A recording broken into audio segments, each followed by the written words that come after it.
Okay. This is getting a little bit nuts. I think I need to shave. They say that the pinky is the most underrated finger. I mean, it just hangs there. It gets in the way. It doesn't even have the ability to bend by itself. Like, what a horrible finger. You know what's better? The thumb. And it's about damn time that a mouse takes the thumb as serious as the multitasker that it really is.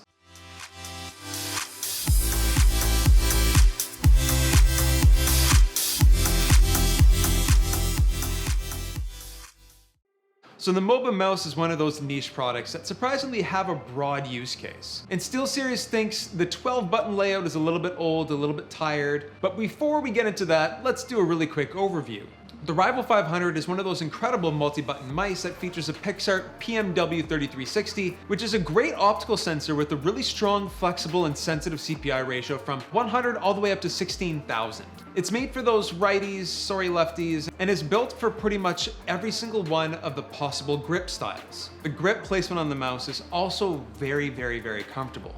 It's made with this textured sort of rubber so that your hand doesn't slip off, and it's perfectly positioned for exactly where you need it, on your ring and pinky finger as well as on the thumb.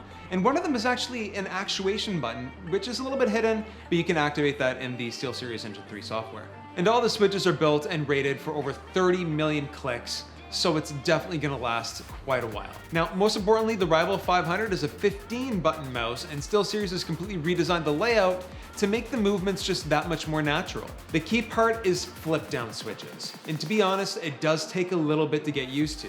But you can lock them in with the switch at the bottom of the mouse, but for the first while, when you're using the mouse, there is potential for accidental actuations. The first few weeks, I did that a lot, so there is quite a bit of a learning curve. But once you get used to them, they're pretty much killer in every single use that you can think of.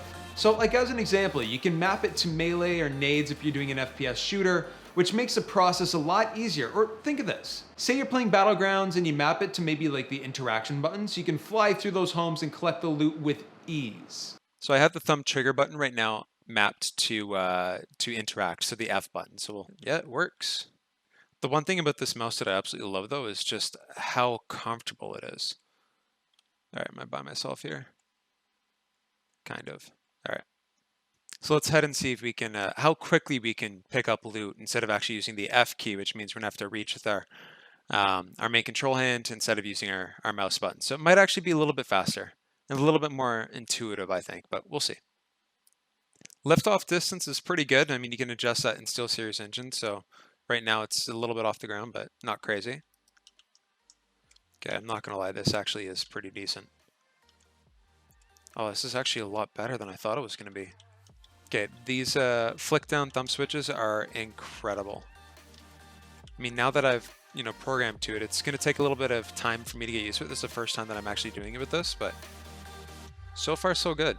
However, the tech here isn't just the additional buttons and placements. SteelSeries also added Tactile Engine that expands the mouse from just being an input device to something that's a lot more immersive. Now you can really feel those in-game events thanks to a palm vibration engine, which by using SteelSeries Engine, you can customize everything, including the strength and pattern of those vibration alerts. Of course, it's 2017, so you also have RGB with over 16.8 million colors to choose from, which are pretty close to being accurate. But the great thing with SteelSeries Engine 3 is that you also have the ability to map out and customize more than just the vibration pattern and those buttons. I mean, yes, there is button mapping. You can also adjust the polling speed, you can adjust the snapping rate, you can also adjust the DPI, so you can use the top DPI button and change those different figures that you preset. There's a lot of different customizable options here to make that mouse really yours.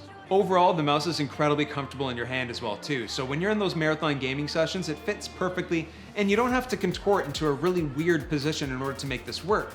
The thumb and pinky rests are perfect, and the flip down buttons, if you activate the switch on the back, can be a pretty decent thumb rest as well too if you're not planning on using them.